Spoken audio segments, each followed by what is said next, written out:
Once upon a time, there lived an old woman and an old man in a little cottage beside a forest. One day, the old woman decided to bake a special treat. "I shall bake a gingerbread man," she said.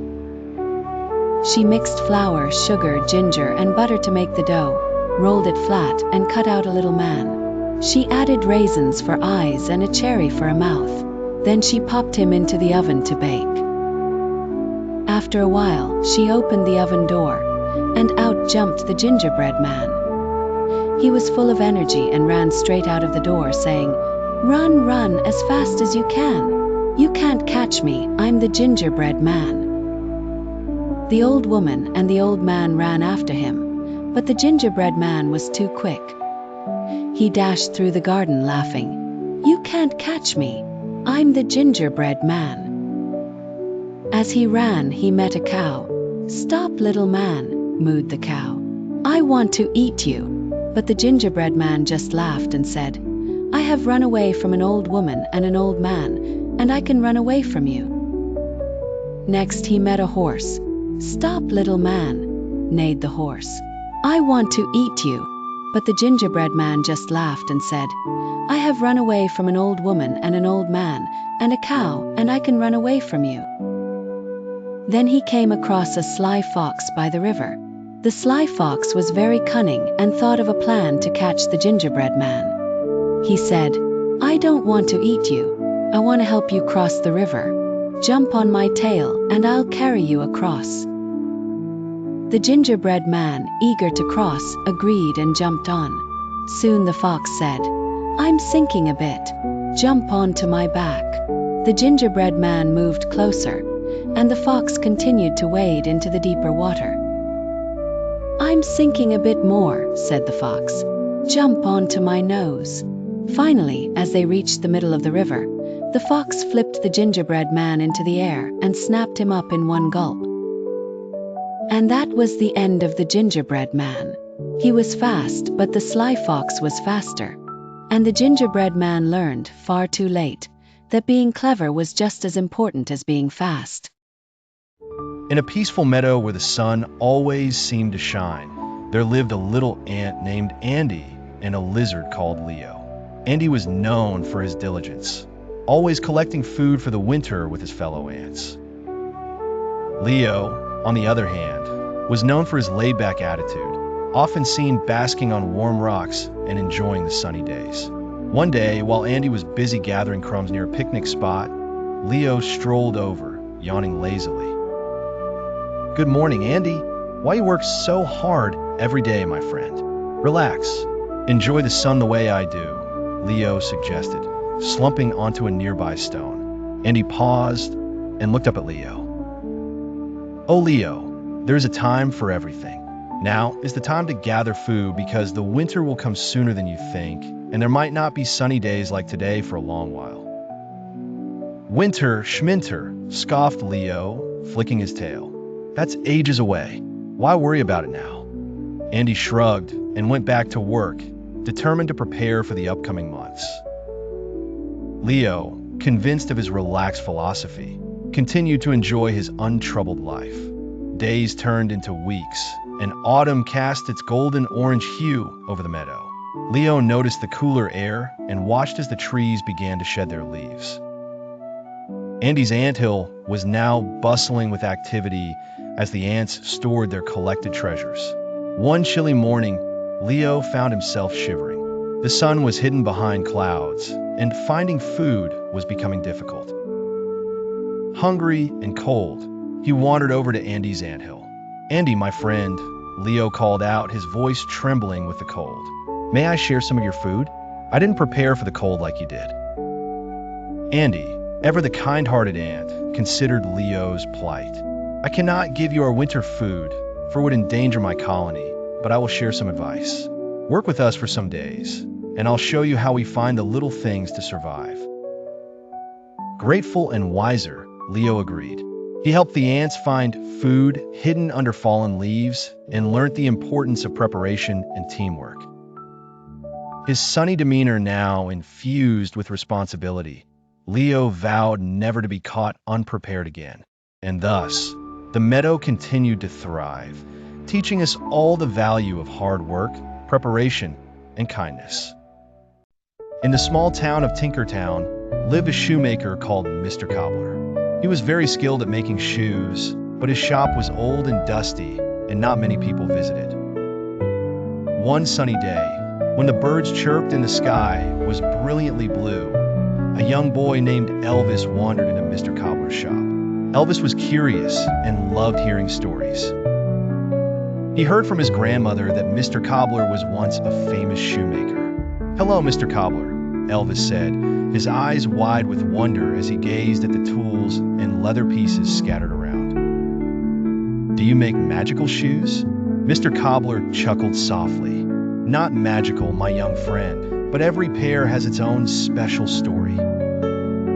Elvis sat on a stool beside Mr. Cobbler as the old shoemaker began to sew and stitch. While he worked, he told Elvis the story of the elves who used to help him at night. They were tiny but clever and made the finest shoes that could make you feel like you're walking on clouds, he exclaimed. Elvis's eyes sparkled as he imagined the little elves dancing across the workbench. "What happened to them?" he asked. "Oh, they disappeared one day," Mr. Cobbler sighed. "But sometimes, when it's very quiet, I can still hear their tiny footsteps."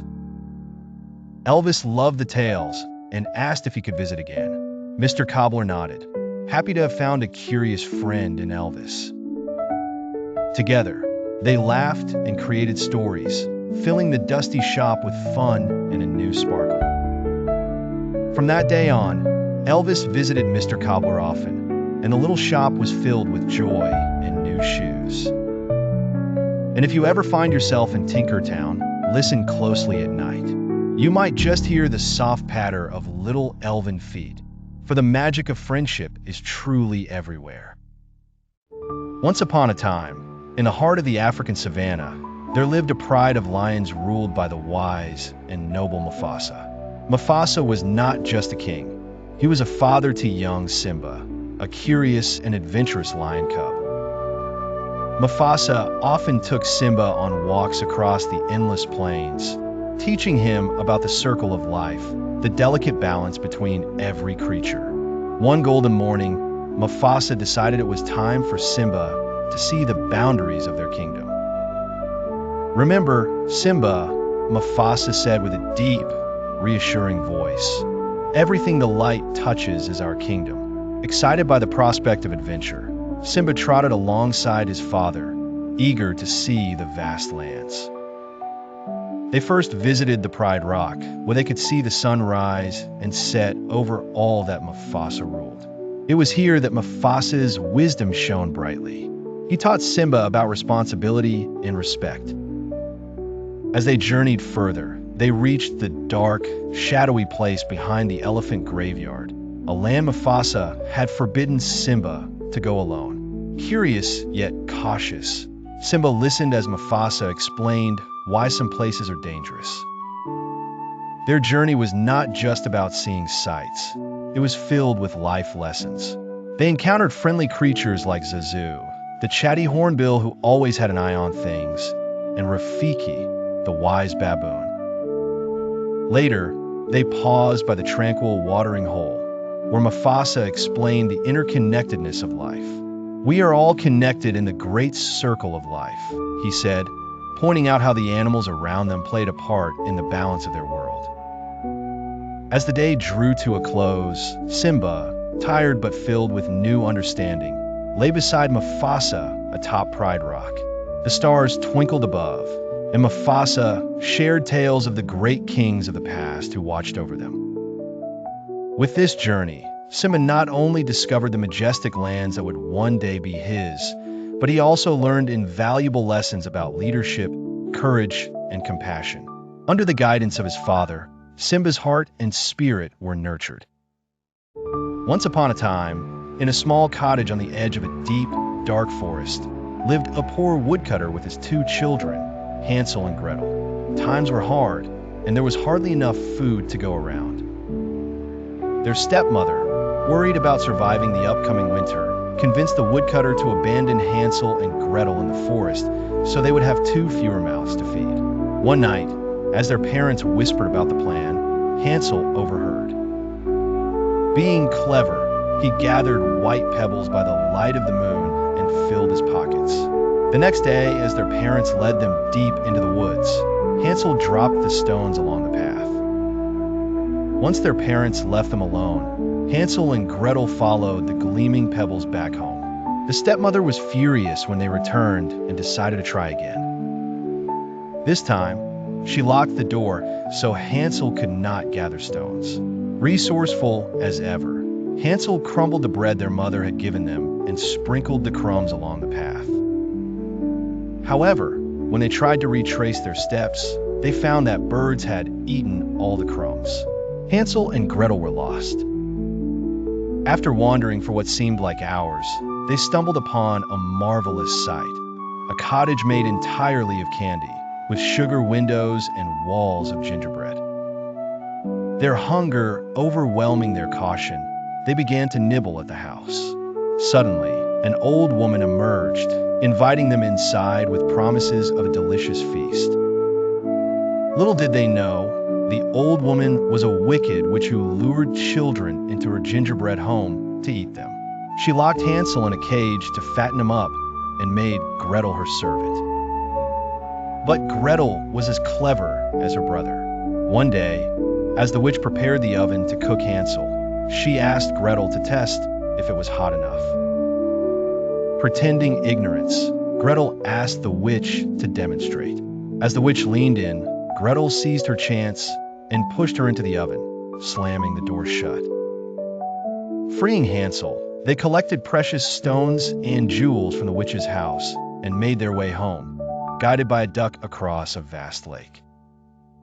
Their father welcomed them back with tears of joy, for their stepmother had passed away. Once upon a time, in a small village by the forest, there lived a young girl named Red Riding Hood. She was named for her favorite red cloak, a gift from her grandmother. One sunny morning, Red Riding Hood's mother asked her to take a basket of goodies to her ailing grandmother who lived at the edge of the woods. Remember, her mother warned, stay on the path and do not talk to strangers. Eager to see her grandmother, Red Riding Hood set off into the forest. But as she ventured deeper into the woods, the trees grew taller and the path more shadowy. Suddenly, a wolf appeared. "Good morning, little girl," the wolf said. "Where are you headed on this fine day?" Remembering her mother's advice, Red Riding Hood hesitated but then thought it rude not to answer. "I'm going to visit my grandmother who lives at the edge of the forest," she said innocently. Distracted by the beautiful flowers, Red Riding Hood wandered off the path, gathering a colorful bouquet. Meanwhile, the cunning wolf raced ahead to the grandmother's cottage. Pretending to be Red Riding Hood, he knocked on the door. "Who is it?" the grandmother asked weakly. "It's me, Grandmother Red Riding Hood," the wolf mimicked. The grandmother, unable to see well, opened the door, and the wolf rushed in. He then put on her clothes and lay in her bed, waiting for Red Riding Hood. Red Riding Hood entered. "Grandmother, what big eyes you have!" she exclaimed. "All the better to see you with, my dear," the wolf replied. "And Grandmother, what big ears you have! All the better to hear you with, my dear," echoed the wolf. "But Grandmother, what big teeth you have! All the better to eat you with," roared the wolf, leaping from the bed. Just as he was about to pounce, a woodsman who had heard the commotion burst in. With a courageous swing of his axe, he chased the wolf away, never to be seen again.